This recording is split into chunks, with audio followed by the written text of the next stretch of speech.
দেশের ক্রিকেটে বড় অবদান বন্দরনগরী চট্টগ্রামের। এখান থেকে উঠে এসে দেশের ক্রিকেটে নেতৃত্ব দিয়েছেন অনেকেই। তবে সেই চট্টগ্রামেই ১ বছরের বেশি সময় ধরে থমকে আছে ক্রিকেট। থমকে আছে ৩৫০'র বেশি ক্রিকেটারদের রুটি রুজির ব্যবস্থা।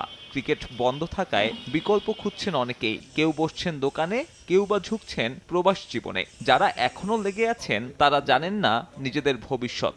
টুর্নামেন্টটা বন্ধ হয়ে যায়, এখানে যদি টাকাটা মিস হয়ে যায় ওদের ফ্যামিলিরও সমস্যা, ক্রিকেটারদেরও সমস্যা। ওভারঅল আমি ফিল করি মানে এভরিথিং যে সব কিছু মিলিয়ে অনেক ক্ষতির দিকে যাবে চিটাগাং প্লেয়ারদের।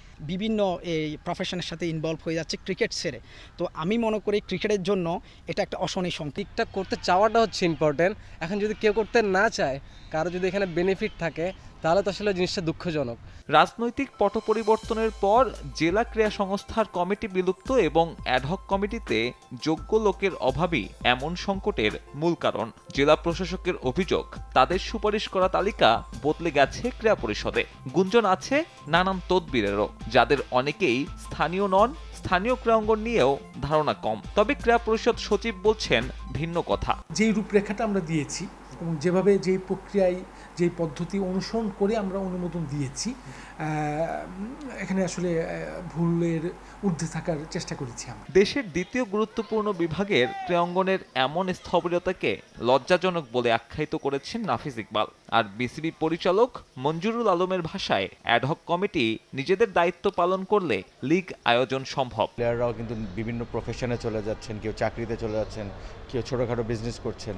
ঠিক আছে, তো এইভাবে হইলে কিন্তু আমাদের দেখেন এমনিই পাইপলাইনে প্লেয়ার নর্মালি কমে যাচ্ছে, প্লাস এটার কারণে কিন্তু আরও কমে যাবে। সবাইকে ইনভলভ করে একটা কমিটি করেও অন্তত অন্তর্বর্তীকালীন খেলা চালানোর জন্য, যদি লিগ চালানোর জন্য একটি কমিটি করে দেওয়া হয়, তাদের উপর দায়িত্ব দেওয়া হয়, ওনারা মনিটরিং করেন এবং আমাদের মেয়র মহোদয় যথেষ্ট আন্তরিক, তাহলে এটা কোনো বিষয় না।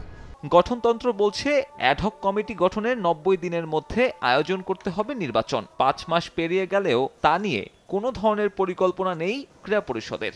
শোনা যাচ্ছে উপকমিটি তৈরি করবে এই অন্তর্বর্তীকালীন কমিটি। তবে তাও তদবিরের প্রভাব মুক্ত থাকবে কিনা সে প্রশ্ন থাকছে। সাব্বির মিথুন, সময় সংবাদ, চট্টগ্রাম।